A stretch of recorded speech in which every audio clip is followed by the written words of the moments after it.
História de Vida e Saúde, seja muito bem-vindo a mais um programa. Que bom que você está aqui com a gente, que bom que nós vamos aprender juntos e ter uma qualidade de vida ainda melhor. No programa de hoje a gente vai falar um pouquinho sobre como se hidratar devidamente no verão, que tipo de líquidos são os mais indicados. Você já sabe que a água é essencial, mas vai descobrir também outros líquidos que podem te ajudar a se manter hidratado nessa época tão quente do ano. Nós também vamos conversar um pouquinho sobre alongamentos para prevenir lesões. Você vai entender a importância, vai entender alguns tipos de exercícios que pode fazer antes de praticar atividade física e tem também receita aqui no Vida e Saúde. Hoje a gente vai aprender uma salada de frutas com um ingrediente super especial que o Felipe preparou pra gente. Que ingrediente é esse, Felipe? Então, esse é um leite condensado totalmente diferente, feito natural, sem açúcar, é uma delícia. Leite condensado aqui no Vida e Saúde? Com certeza, uma coisa bem diferente e natural pra gente. Tá certo, daqui a pouquinho você confere junto comigo essa receita deliciosa de salada de frutas com leite condensado especial e saudável aqui que o Felipe preparou pra gente. Agora sim, vamos conversar com Paula Gandin, ela que é nutricionista. Tudo bem, Paula? Tudo bem.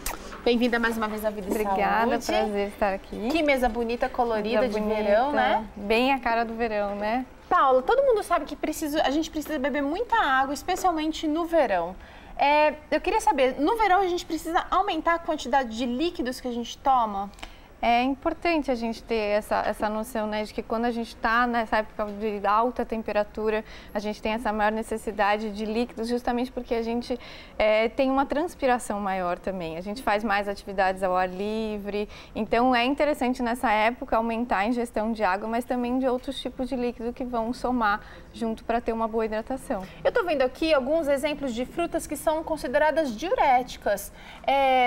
Teoricamente, a gente pensa, a gente precisa de fruta desse tipo de líquido para hidratar, mas a gente está consumindo alimentos que vão ajudar também a eliminar água. Como é que funciona isso? É interessante porque a ideia de uma fruta diurética ou utilizar alimentos que têm essa função justamente para ajudar na nossa desintoxicação. Então, toda vez que a gente está bebendo mais líquidos ou tomando sucos ou a própria água de coco, a gente está fazendo com que o nosso corpo trabalhe melhor para a eliminação de toxinas. Então, a gente tem dois fatores, um é a hidratação e o outro é a desintoxicação também do corpo. E a gente precisa disso bastante no verão. Uma porque todo mundo quer ficar mais sequinho no verão, ninguém quer ficar inchado. Esse tipo, vamos falar um pouquinho então de cada uma dessas frutas que estão aqui bem representadas. Porque a gente também quer ficar, além de ficar bem hidratado, a gente também não quer ficar com os quilinhos extras de retenção de líquido, né? Eu acho que a melancia acho que a melhor representa para isso, porque ela tem uma quantidade de água muito grande, mais de 90% dela a composição dela é só de água, e ela é rica em potássio também, que é um nutriente super importante para o nosso corpo. Então, juntando tudo isso, essa boa hidratação com esses eletrólitos, a gente acaba tendo uma função ótima para o nosso corpo. O abacaxi, ele tanto quanto o suco, quanto mesmo na fruta, ele tem uma enzima que ajuda na nossa digestão, que é a bromelina. Então, é o tipo da fruta muito bem-vinda, por exemplo, logo depois do almoço ou do jantar. A gente raspa um pouquinho da casca de limão em cima, que ele combina super bem. A gente só não pode começar a tentar fazer doce com isso, que aí vai fugir um pouco, né? Colocar açúcar. Aí não vale, aí vai ser uma cola que não vai funcionar. Então, o limão, o abacaxi, além de ser diurético, ela está me dizendo aqui que ele vai ajudar na digestão. Quando o metabolismo da gente acaba ficando um pouquinho mais... Eu não sei se fica mais lento ou se a gente acaba também fica mais tranquilo por causa do calor, a gente fica mais mole. O abacaxi vai ajudar, então, esse processo digestivo. Vai ajudar muito nesse processo digestivo. O melão também, ele tem mais ou menos que nem a função da melancia, que ela tem muita água, é muito interessante. Então, também como uma sobremesa após as refeições, com um pouquinho de canela, é uma ótima ideia. Eu sempre falo para a gente tentar priorizar muito mais o consumo da fruta do que o suco. Por quê, Paula? Então, porque a fruta, ela vem com o antídoto natural dela, que é a fibra. Então, se você está consumindo a fruta com a fibra, você não está absorvendo o carboidrato de uma forma mais rápida. Então, você absorve isso lentamente. A gente chama que o índice glicêmico cai, né? A forma como o seu corpo absorve. Então, sempre que for possível, eu preferir a fruta no lugar do suco. Mas é óbvio que, por exemplo, se você quiser uma função desintoxicante, começar o seu dia com suco é uma ótima ideia. Sem contar que tem gente que pensa o seguinte, o suco de laranja, para fazer um suco suco de laranja, a gente precisa de no mínimo 4 laranjas, num copo de mais ou menos 200, 300 ml. E se você for chupar laranja, quem sabe você não vai chupar tudo isso, né? Com certeza. Não só pelo... Acho que a questão calórica fica muito aquém disso, que não é o grande problema. É muito melhor a gente consumir a fruta, óbvio, do que refrigerantes ou outros tipos de bebidas. Mas, no caso, se a gente tiver essa opção, com certeza optar pela fruta, né? Agora me fala o seguinte, a manga, tem muita gente que acha que a manga é um alimento, uma fruta super calórica e evita a todo custo. O que você tem a dizer sobre a manga? Ela é uma fruta como outra qualquer, a gente pode incluir como uma opção, pode fazer uma salada de frutas e aí fazer um mix de todas essas frutas. Então não tem um problema, né? A gente tem isso meio com algumas frutas como o abacate, a manga, mas eu acho que numa alimentação saudável, essas porções de fruta ao dia são muito importantes. E na verdade a gente às vezes abre exceção para um doce, por um alimento mais pesado e acha que a fruta é o problema. Não, na verdade é o contrário. A gente culpa a fruta sem tadinha da fruta. Exato. Seguinte, olha, a Paula deu aqui várias opções para a gente aumentar a possibilidade de hidratação na nossa dieta de verão. Mas a gente não pode esquecer da água. A água é fundamental, água de coco, água pura. É o melhor meio de se hidratar, né, Paula? Com certeza. Eu acho que a água ela tem um papel fundamental que nenhum outro tipo de bebida vai fazer. Então, ela é o parâmetro número 1 para uma boa hidratação. Mas pensando em verão, eu acho que a água de coco, pela disponibilidade, então questão de praia, o coco gelado, que todo mundo gosta, e questão dele ser um isotônico natural, né? Dele ter esses eletrólitos, ele tem uma quantidade de carboidratos junto, então ele vai realmente hidratar o corpo de uma forma diferente que a água não faz. Exatamente. Tá certo, Paula. Obrigada, viu? Imagina, obrigada. Olha, você que não gosta muito de água, aqui tá uma ótima opção também. Dá uma saborizada, não vai mudar muito o sabor, mas é uma maneira de estimular o consumo de água. Até a próxima, viu, Paula? Obrigada. Agora a gente vai conversar um pouquinho sobre alongamento como forma de prevenir lesões. Fábio, tudo bem? Tudo bom? O Fábio Boldrini é fisioterapeuta, já esteve aqui com a gente no Vida e Saúde. E muita gente acha que fazer alongamento antes da atividade física acaba sendo uma perda de tempo. Não é bem assim, né, Fábio? Então, a questão hoje do alongamento ela é muito discutida. O alongamento imediatamente, né? Antes de fazer a prática, ele não é tão benéfico assim quanto a performance. Olha só! Por quê? Então, os estudos estão mostrando o quê? Que quando se faz o alongamento antes da prática esportiva, eu tenho a inibição de alguns receptores importantes dentro do músculo. Esses receptores diminuem, teoricamente, a performance. Então, uma resposta rápida daquele músculo para um tipo de atividade intenso. Ok. Então, o que a gente está orientando os pacientes ou os praticantes de atividade sempre antes de fazer a prática, aqueça. E aí, posteriormente, faço o alongamento. E tem gente que acha que o alongamento ele vai ajudar no aquecimento, então não é assim? Não, não é assim, é bem diferente. O alongamento, ele serve como, eu costumo dizer que é um hábito, é uma higiene de vida. Ok. É um hábito, deve ser feito diariamente.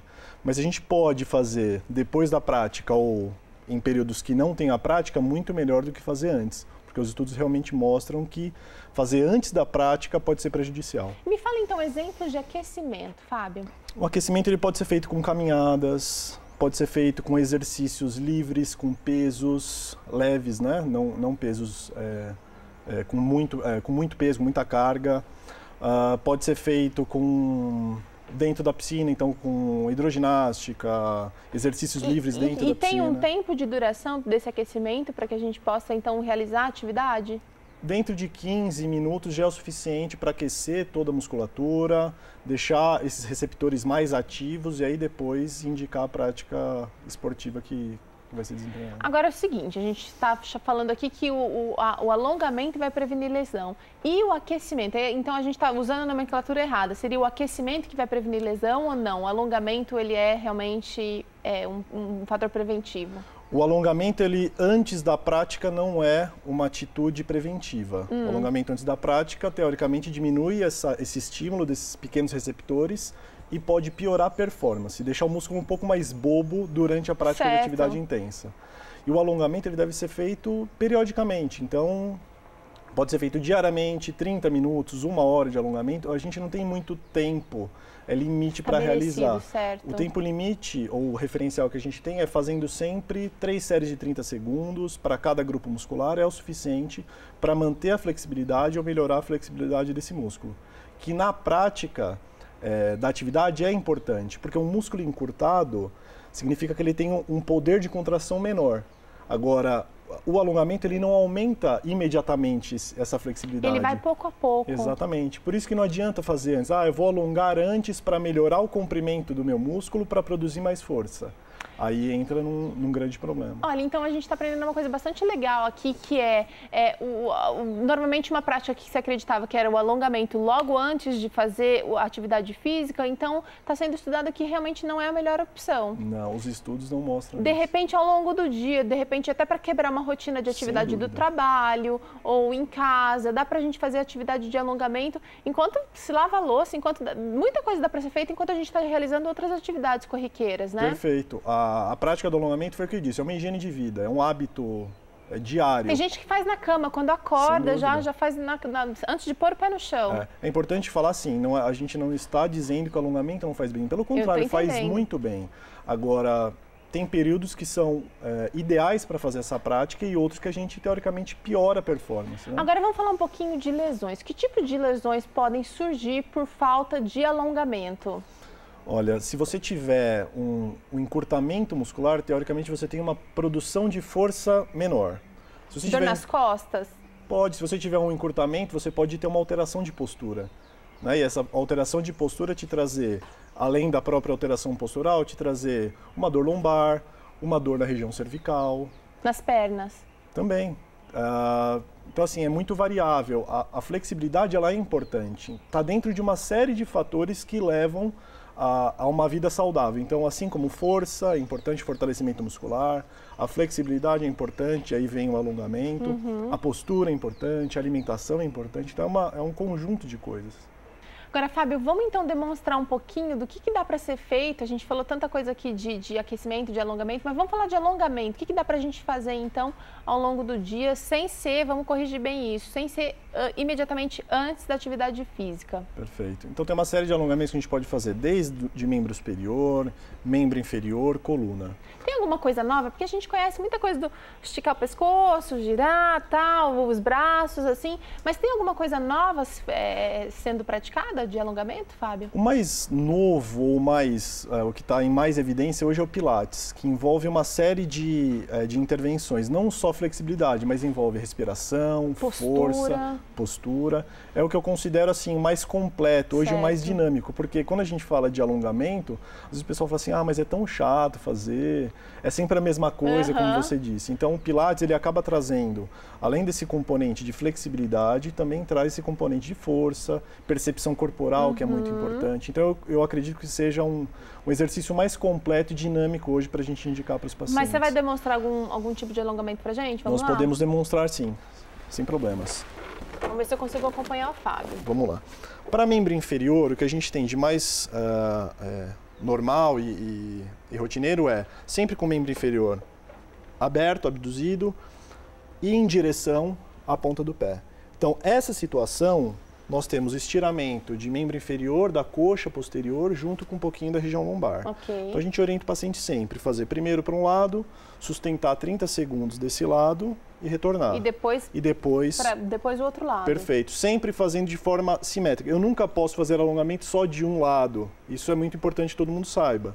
Porque eu acabo tendo assimetria, eu acabo tendo uma flexibilidade diferente que isso pode desencadear uma lesão. Agora tem muita gente que fala assim, mas eu não alcanço meu pé, então aí acaba desistindo de fazer. Não é bem isso. Pelo contrário. Como você mesmo falou, esse esticamento ele vai acontecer aos poucos, né? Aos poucos, é como se fosse um elástico. Eu sempre passo para os alunos em aula assim, se você estirar um elástico e soltar imediatamente, ele retorna ao comprimento inicial.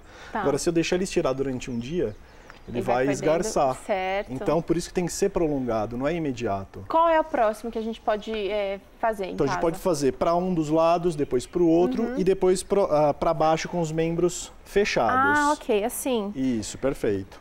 E eu não posso flexionar o joelho? Não, sempre o joelho todo estendido, né? O que você comentou anteriormente é importante. Mas eu tenho um paciente, ou eu tenho uma hernia de disco, eu tenho dor para descer, eu tenho uma lombalgia grave, eu não posso também descer. Então, a gente pode orientar o paciente ao contrário. Eu deixo uma perna na frente da outra, tá? Peço para o paciente empinar um pouquinho o bumbum e já vai sentir o estiramento na coxa. Entendi, Isso, perfeito. Então, não necessariamente você precisa chegar até o limite. Eu posso proteger a coluna, empinar um pouquinho o bumbum para fazer um estiramento maior sem que eu tenha que fazer esse movimento que pode, para alguns pacientes, ser prejudicial. E para os membros superiores, o que você tem? Os membros superiores são os convencionais, a gente não tem muitas coisas diferentes, a não ser na prática do Pilates. É aquele de colocar o cotovelo para cá. Isso. Esse alonga tríceps braquial, né, a parte posterior aqui do braço. Nós temos esse daqui também, que alonga toda a região que a gente chama de cintura escapular, perto da asinha, aqui atrás. E todos esses alongamentos, a gente precisa fazer 30 segundos cada movimento? 3 séries de 30 segundos. 3 séries de 30 segundos. Isso. Senão não faz efeito? Não, os estudos estão mostrando que se fizer... Tem gente que fala assim, eu vou permanecer nessa postura 1,5 minutos, porque é melhor, porque eu já acabo de uma vez. Não, não é assim. Eu tenho que ter um estímulo e uma pausa. Depois eu repetir de novo esse estímulo, mais uma pausa. E aí eu tenho, então, 3 repetições desse estímulo e aí a gente considera o suficiente. Legal a gente pensar nesse aspecto também. Agora tem mais um para finalizar, Fábio? Podemos fazer. O que é muito comum, os pacientes geralmente têm muito encurtamento da cadeia anterior de braço, né, de tronco. Isso. Então, para a gente tentar alongar, segurei algum batente de porta, né, e faz este movimento aqui. Vai fazer o alongamento todo de peitoral, toda essa cadeia anterior. Toda essa musculatura está sendo puxada. Homens e mulheres podem fazer? Sem problema nenhum. A gente não tem nenhuma restrição à prática do alongamento. O alongamento é importante que todo mundo saiba. Não pode ser doloroso. De forma alguma. Ok. Tem que sentir uma sensação de estiramento. Começou a sentir essa sensação, aí é o limite para alongar a musculatura. Se ultrapassar esse limite, eu produzo dor. Produzindo dor, fica incômodo, eu posso tentar me proteger para fazer esse alongamento, então eu vou, na verdade... E vai descompensar, às vezes, alguma outra parte do corpo. Isso é muito importante, sempre simétrico. A postura durante a prática do alongamento é fundamental. Eu não posso criar compensações. Então, comecei a alongar, está doendo um pouco. E aí eu começo a compensar esse movimento. Aí tá errado. Tá certo. Olha só quanta coisa legal a gente aprendeu aqui hoje. Eu quero agradecer ao Fábio mais uma vez pela participação no Vida e Saúde. A gente vai para um rápido intervalo. Na volta você confere aqui comigo receita. Salada de frutas com leite condensado de amêndoas. Tudo muito saudável. Não sai daí não que a gente já volta.